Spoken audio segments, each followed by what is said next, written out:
Qui est votre favori entre l'Inter et le FC Barcelone, Xavier Barré? Très vite. Alors, mon favori de cœur, c'est le Barça, bien sûr. Maintenant, ils ont un calendrier d'enfer là sur cette fin de saison. Donc, il faut qu'ils assurent le titre. Il y a aussi la Coupe du Roi avec la finale contre le Real Madrid.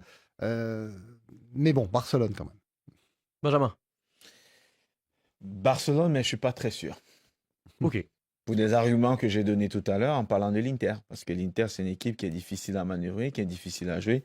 Rémi nous a rappelé tout à l'heure que pour gagner la Ligue des Champions, il faut bâtir de derrière. Il faut avoir un bloc solide défensivement et puis avoir des joueurs devant capables de faire la différence.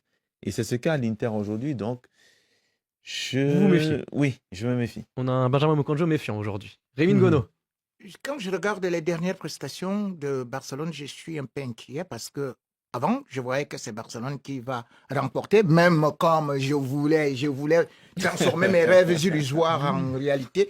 Mais quand tu revois aujourd'hui, quand je regarde ce Barcelone-là, je vois d'abord que Barcelone, la dernière Coupe d'Europe que Inter remporte, eh bien, c'était que justement, il devait jouer contre Barcelone. oui, Et Barcelone était parti favori.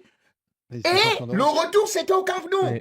Résultat des courses, Inter est passé et a remporté sa Ligue des Champions tranquillement. Aujourd'hui, quand je vois encore le même Barça, ce qu'il a eu à produire, c'est-à-dire qu'ils étaient à moins un quart de poil de mollet de fourmi de l'élimination, j'ai dit qu'à partir de cet instant, non, et au-delà de ça, Quand même. derrière, ça ne tient pas. J'ai vu le meilleur joueur du Barça, lui également, qui passe désormais à côté, c'est-à-dire Rafinha qui est quand même à 12 buts et que je n'ai pas vu. Je l'ai vu s'écrouler à la fin du match avec des crampes. Il fallait qu'on vienne le relever. Ah, la saison Donc, est longue. Hein. et La alors saison là, est chargée, ce, très ce- chargée. ce Barça qui joue sur la pression et qui a beaucoup donné, je ne le vois pas aussi puissant depuis un certain temps. Et par derrière, ça commence à flancher. Et comme le dit Bon, on a un dit proverbe rapide, africain, Rémi. quand le Allez-y, dit le proverbe. proverbe africain, Allez-y. quand le taureau est fatigué, les couteaux pleuvent sur son dos. Donc il y a eu les vaches, maintenant les taureaux. Frédéric Suto. Non, mais moi je m'en remets aux auditeurs, auditeurs, oui. aux internautes. Allez, j'en prends un au hasard, pas tout à fait, peut-être, je sais pas.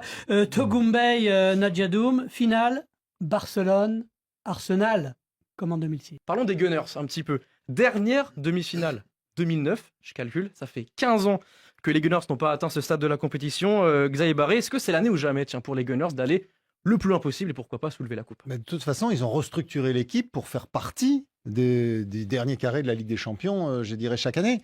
Alors, ça a pris un peu de temps parce qu'il y avait beaucoup de jeunes joueurs. Il a fallu mettre en place tous ces modes de jeu auxquels tient particulièrement Arteta. Et on se rend compte que c'est en train de payer. Alors, effectivement, en Première Ligue, ils sont deuxièmes, mais le premier n'est plus en Ligue des Champions. Donc, pour le moment, on peut dire que c'est le meilleur club anglais sur tous les tableaux. Et qui peut se concentrer sur la Ligue des Champions, étant donné que le championnat, oui, C'est presque plié. c'est presque plié. Voilà, le presque entre guillemets. Exactement. Donc, Arsenal a tous les atouts, effectivement, pour aller loin. Mais bon, je crois qu'on va parler aussi du Paris Saint-Germain. Et je pense que cette demi-finale s'annonce absolument passionnante. Parce que le 2-0 qu'il y avait eu en phase de poule Oui, oui. cet automne Un à match Londres, dominé de A à Z oui, par Arsenal. Arsenal avait été très largement au-dessus. C'est pas sûr que ce sera le même PSG cette fois-ci. Ouais.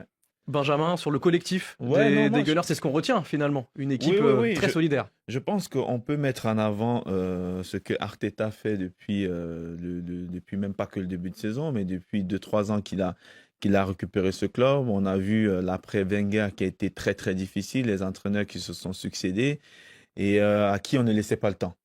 Là, on peut le souligner également, de dire que les dirigeants d'Arsenal ont compris qu'il fallait laisser le temps à l'entraîneur de pouvoir mettre quelque chose en place. Aujourd'hui, Arteta bénéficie du temps qu'on lui a laissé parce que tout de suite, d'entre deux jeux, les résultats ne sont pas arrivés tout de suite. Il a fallu construire, il a fallu déjà, pas des moyens économiques, hein, parce qu'on sait qu'il n'y avait pas énormément d'argent, il a fallu prendre des jeunes joueurs, faire progresser. On voit notamment Bukayo Saka, qui pour moi aujourd'hui fait partie des grands joueurs aujourd'hui. C'est Arteta, quelque part, qui les a façonnés, ces joueurs-là. Et puis, il a mis un collectif en place qui est très, très fort. Défensivement, c'est fort. Au milieu, ça tient. Et au fur et à mesure, saison après saison, on s'est ajusté. On a essayé de combler les manques qu'il y avait la saison dernière. OK, en championnat, encore une fois de plus, ils vont peut-être probablement terminer deuxième, un peu comme la saison passée où ils ont mené en tête le championnat et se sont écroulés à la fin. Parce qu'en Première Ligue, vous avez, si ce n'est pas Liverpool, vous avez City qui sont des machines de guerre. Mais aujourd'hui, de les voir là, pour moi, ce n'est pas une surprise. On sent qu'il y a quand même une certaine forme de continuité dans le travail qu'ils font. Et c'est important parce qu'Arsenal, je crois que le premier objectif, c'était déjà de revenir en Ligue des Champions. Ils avaient manqué plusieurs éditions.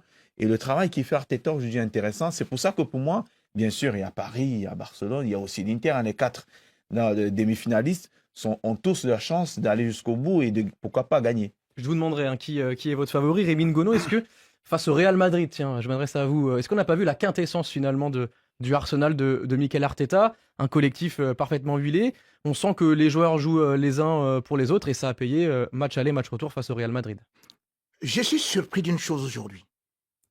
Voilà les messieurs qui nous chantent ici le tiki-taka, chaque jour, et qui nous disent que Arsenal joue très très bien parce que Arsenal a dominé Paris, a dominé le Real. Mais sauf que, quand le Real gagne avec une possession de 40%, on dit c'est pas le beau jeu. Et c'est comme ça Mourinho qui a bâti une équipe sur la défense. Arsenal aujourd'hui, c'est la meilleure défense de la Première Ligue. C'est la première des choses que j'ai toujours eu à dire à Xavier Barré, qu'une grande équipe, c'est d'abord le mur, le béton, la fondation. C'est comme une maison. Donc, qu'est-ce que j'ai vu? Arsenal a battu Paris Saint-Germain avec une possession de 35%. Et on a dit, c'est une démonstration. Même chose, Arsenal a encore battu le Real sans chercher la possession, juste avec les transitions rapides. C'est comme ça d'ailleurs que le Real Madrid a gagné l'année dernière la Ligue des Champions. Mais ces deux monstres qui sont devant moi, ils se sont réunis pour nous dire ce n'était pas le bon football. Aujourd'hui, Arteta se nourrit de l'exemple. Il faut prendre le match aller, Rémi. Il faut prendre le match aller. Il y a 3-0 à l'aller. Le résultat du match aller. C'est ce que je veux vous dire. Aujourd'hui, Arsenal, c'est en réalité cette équipe qui sait faire des transitions, mais surtout qui sait défendre. Et c'est ce que j'ai toujours défendu aujourd'hui et souvent. Donc vous êtes supporter d'Arsenal un petit peu aussi. Attendez, qu'est-ce que j'avais dit à Xavier Barré? J'avais dit à Xavier Barré que je n'aimais pas le système Wenger. Et il a été surpris que quand Arteta est venu, je lui ai dit, il y a un peu de Mourinho dedans. Il bâtit d'abord par la défense. Il y a surtout du Pep Guardiola. Il y a surtout du Pep Guardiola dont il était l'adjoint. Faut quand même le rappeler. Guardiola, c'est une possession de 70%. Il faut laisser ça. Rémi Ngono, avec sa mauvaise foi habituelle, essaye de récupérer le mérite du travail. Pep Guardiola n'a jamais Au moins, Messieurs, doucement, il reconnaît au moins que le jeu d'Arsenal a été très intéressant et très pragmatique face au Real et c'est ce qui a fonctionné. ça. Oui, en oubliant de rappeler le résultat. Je mets un peu de son côté. Vous êtes 2 contre 1. J'essaye un petit peu de rééquilibrer. Les statistiques sont là. L'archi-domination d'Arsenal au match aller. Et donc, à partir du moment où il y avait cet avantage de 3-0, ils n'étaient pas fous pour aller s'exposer à des contre-attaques du Real Madrid à Bernabéu. Donc, ils ont joué avec beaucoup d'intelligence. Ils ont laissé venir le Real. Ils sont même offert le luxe de rater un penalty. Ils ont même raté un penalty. J'ai dit tout simplement, et à l'arrivée, ils gagnent contre Paris. Très logiquement. Contre Paris, ils ont 35%. C'est ce que je t'ai dit. Mais sauf que, justement, je t'ai déjà dit, c'est ce jeu de transition qui est efficace. Non, c'est la capacité de tout faire. Parce que en Première Ligue, Arsenal prend le jeu à son compte. Ouais. Quand ils sont face à des équipes plus faibles ou de même niveau, ils prennent le jeu à leur compte. Ouais. Quand en revanche, ils ont pris le jeu à leur compte. À l'aller, ça a été le cas parce qu'ils étaient effectivement plus forts que le Real Madrid. Je l'avais dit dans cette émission, il faudra que Arsenal soit 2 fois plus fort que le Real Madrid pour se qualifier. Et ils l'ont fait, ils l'ont prouvé. Et bravo à eux. Je suis très très heureux que les Gunners aient réussi à relever ce défi face aux champions d'Europe en titre, comme le rappelait Rémi Ngono, qui n'est plus champion d'Europe en titre puisqu'ils sont maintenant éliminés, c'est certain. Donc il y a quand même aussi au passage. Qui est actuellement champion d'Europe? Ça, on va le savoir dans les prochaines semaines. On va le savoir dans les prochaines semaines.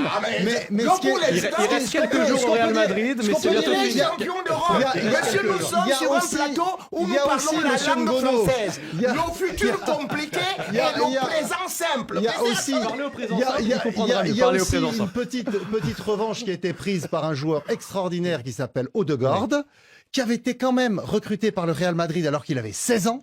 Le Real avait des grands projets pour lui, puis ils l'ont prêté à droite, à gauche, et finalement, où est-ce qu'il éclot aujourd'hui, où est-ce qu'il atteint le sommet de son art? À Arsenal, au moment où le Real Madrid, lui, n'a plus de meneur de jeu.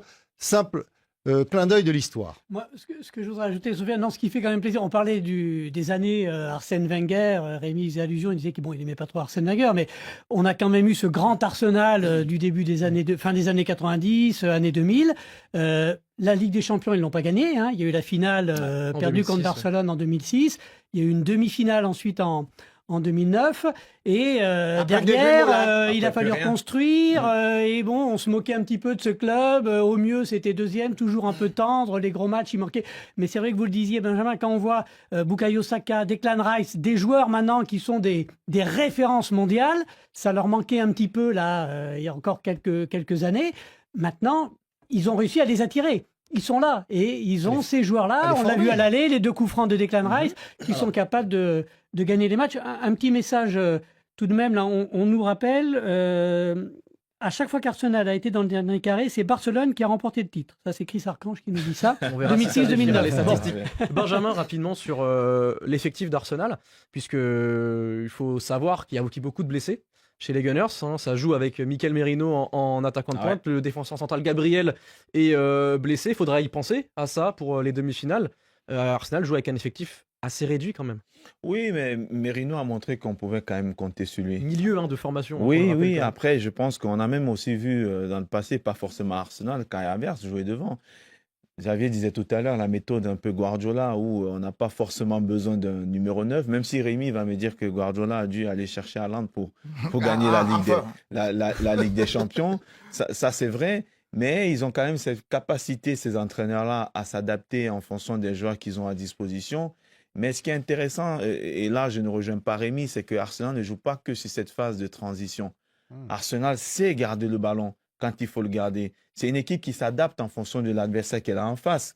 Quand vous allez forcément jouer contre le Real qui doit remonter 3 buts, vous ne prenez pas le risque d'aller vous exposer, au risque de voir le Real revenir. Donc je trouve que c'est une équipe qui continue à progresser, qui grandit, mais surtout qui a un collectif très très fort. Moi, je ne m'attendais pas forcément à ce qu'Arsenal soit à ce niveau-là, à ce moment de la compétition. Mais moi, je suis agréablement surpris de les voir là et je suis persuadé qu'avec cet entraîneur-là qui fait déjà du bon boulot, on continue à lui donner du temps. La Première Ligue, ça se rapproche, ça sera peut-être pour la saison prochaine. Bon, on parle de collectifs intéressants. On va parler d'Arsenal, on va évoquer du coup l'Inter Milan. Un petit symbole, Benjamin Pavard. Vous vous souvenez la demi-volée Bien en sûr. huitième de finale en Bien sûr. 2018 en Coupe du Monde. Et Il ouvre son encore- compteur avec l'Inter. Premier Exactement. but contre qui? Son Et ancien club, le Bayern Munich. Exactement. Et d'ailleurs, la façon dont il l'a célébré n'a pas été du goût des supporters du Bayern. Et il a dû s'en expliquer ou plus ou moins s'en excuser sur les réseaux sociaux depuis. Après, c'est vrai qu'il n'avait pas encore marqué avec l'Inter depuis qu'il est arrivé de Munich à Milan. Mais c'est un joueur qui s'est quand même très vite intégré dans ce système de défense à 3, qui est quand même la marque de fabrique de cette formation de l'Inter. Avec Bastoni et Acerbi en général, c'est le trio défensif. Il y a aussi le néerlandais De Ligt de Vrij qui joue aussi parfois parce que forcément ça tourne. Non, pour parler de collectif, oui, c'est un collectif très solide avec beaucoup de joueurs qui ont une grande expérience, notamment au milieu de terrain, Çalhanoğlu, Mkhitaryan, Barella un peu plus jeune, mais c'est vraiment des joueurs qui ont un gros vécu. Donc cette équipe mise au point par Inzaghi, par Simone Inzaghi, elle est vraiment performante. Après, moi, je ne suis pas un grand fan de leur style de jeu, mais il faut reconnaître que C'est pas le plus spectaculaire. Non, c'est Oui, une mais équipe c'est extrêmement efficace. efficace. Et puis surtout, il a fait ce que peu d'entraîneurs font aujourd'hui, c'est-à-dire mettre en place un duo d'attaque. vrai. La plupart des entraîneurs, maintenant, ils mettent en place un trio parce que c'est plus facile, un à droite, un à gauche, un dans l'axe. Et puis, en général, les repères sont plus vite trouvés. Mettre en place un duo d'attaque, tous les coachs avec qui j'ai eu l'occasion d'en parler vous disent c'est très compliqué parce que les automatismes fonctionnent, il faut les créer.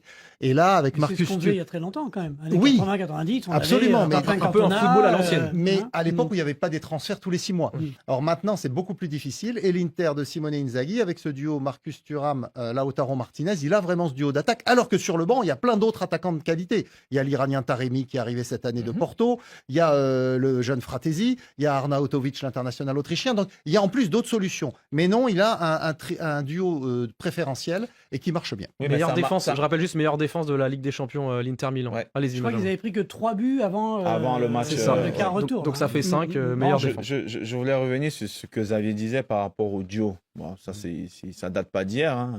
Il a fait aussi avec Lukaku quand il y était.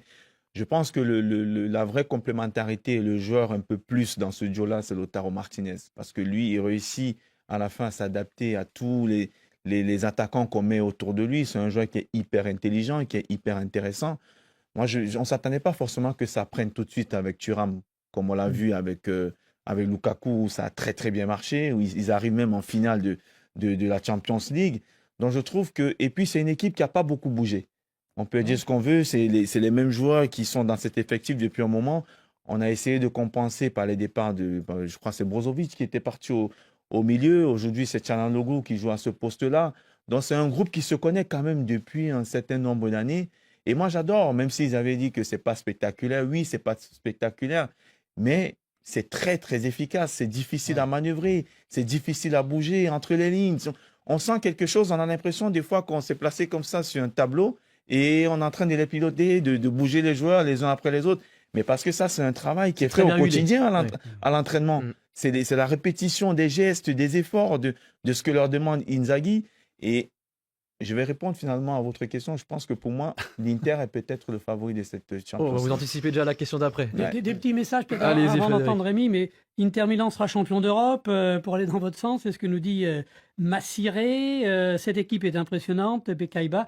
Et puis sur le Facebook Live également, Jaffer Ondongo se demande si Rémi Ngono va devenir un supporter de l'Inter. Bah tiens, Rémi, est-ce que vous pensez que cette équipe est sous-estimée de l'Inter Milan? Sous-estimé parce que beaucoup de gens, une fois de plus, tombent souvent dans le jeu de la possession. Mais cette équipe-là, lorsque vous regardez en 2023, eh bien, elle était pratiquement à moins de 30% de possession. Et cette fois-ci encore, on constate que les adversaires que Inter a eu à éliminer, et d'ailleurs, c'est des équipes qui ont beaucoup de possession. C'est vrai qu'ils ont beaucoup subi contre le Bayern Munich, mais on se retrouve quand même que c'est eux qui passent. Ouais. Mais vous regardez quand ils sont éliminés l'année dernière, c'est face à Atlético. Oui. Parce que Atlético, lui aussi, il attend derrière. Le Et du coup, miroir. ils se font C'est le piéger. miroir. Et justement, ils prennent 3 buts contre Ouais. la Fiorentina. 3-0. Pourquoi? Parce qu'ils avaient cherché à se découvrir.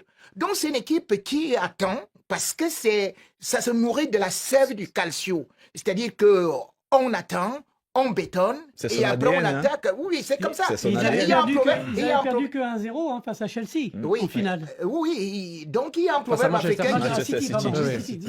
Et c'est ça But que de je Rodri dis, en fin de que match. face à City a vu toutes les difficultés Ouais. du monde pour marquer d'ailleurs ce Et ils s'en but-là. sortent bien sur la fin de match. Et ils s'en d'ailleurs. sortent à la Ouais. fin. C'est Et c'est Lukaku. pour ça- Oui. Ça C'est s'est pour joué, ça que je ça dis, s'est joué un peu. Comme les proverbes africains, c'est pas encore venu aujourd'hui. Je pourrais dire par rapport à Inter que chaque vache vaut ce que vaut le pâturage. Dans le calcio, c'est ça qui fait l'Inter et c'est ça qui fait la force du football italien. Sur Et cette ça belle marche note politique. plutôt, hein, parce Oui. qu'aujourd'hui, même en championnat, ils sont Ils sont premiers, leaders, ils sont ouais. repassés devant Oui. Naples qui avait fait un bon début de saison. Donc forcément, la méthode elle marche. Mais si ça marche, pourquoi changer quelque chose qui marche?